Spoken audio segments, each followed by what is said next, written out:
Patricia Ricard, bonjour. Nous sommes ici à Monaco pour la 6e édition des Trophées des femmes de l'économie. Trophées des femmes de l'économie dont vous êtes la marraine.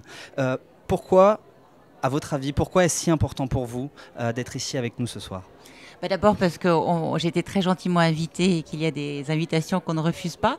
Et surtout parce que j'avais eu l'occasion déjà de voir un petit peu à quoi ressemblaient les trophées des femmes de l'économie à Lyon. Et j'avais été très touchée et très inspirée par ces femmes qui se réunissaient et qui avaient déjà un langage très positif. Et on parlait beaucoup d'incubation. Enfin, il y avait des entreprises qui étaient des incubateurs pour des startups, etc.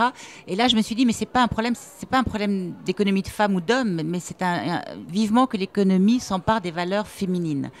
Étant reconnues les valeurs féminines qui sont plutôt la coopération plutôt que la compétition. Voilà.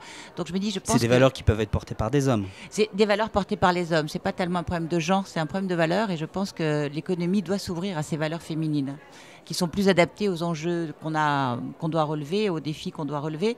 Je pense que la coopération est plus importante que la compétition, que l'optimisation est plus importante que la maximisation. Et je pense que ça, ce sont des valeurs assez féminines, oui.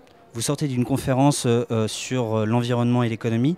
Comment faire coïncider ces deux valeurs qui ont l'air parfois aux oreilles de certains entrepreneurs antinomiques?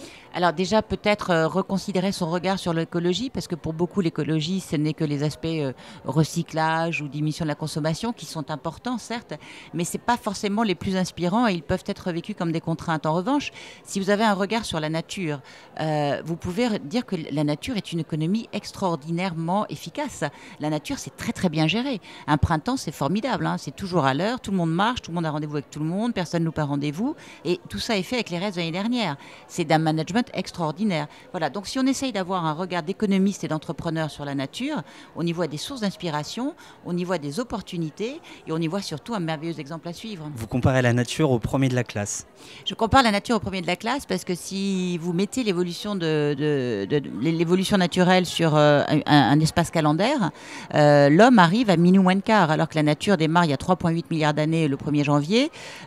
Beaucoup d'espèces ont commencé à partir de mars. Voilà. Donc nous, c'est comme si on était arrivé en fin d'année, une demi-heure avant la fin des cours. Donc autant copier sur ceux qui ont effectivement beaucoup plus de savoir que nous. Une nature qui s'accorde totalement d'ailleurs avec l'économie. Vous avez même d'ailleurs coutume de dire What's good for the planet is good for the wallet, avec mon charmant accent français. Mais c'est parce qu'il faut laisser des traces, il faut faire des formules, parce qu'effectivement, les gens voient toujours l'écologie ou l'environnement ou le développement durable comme quelque chose qui coûte cher.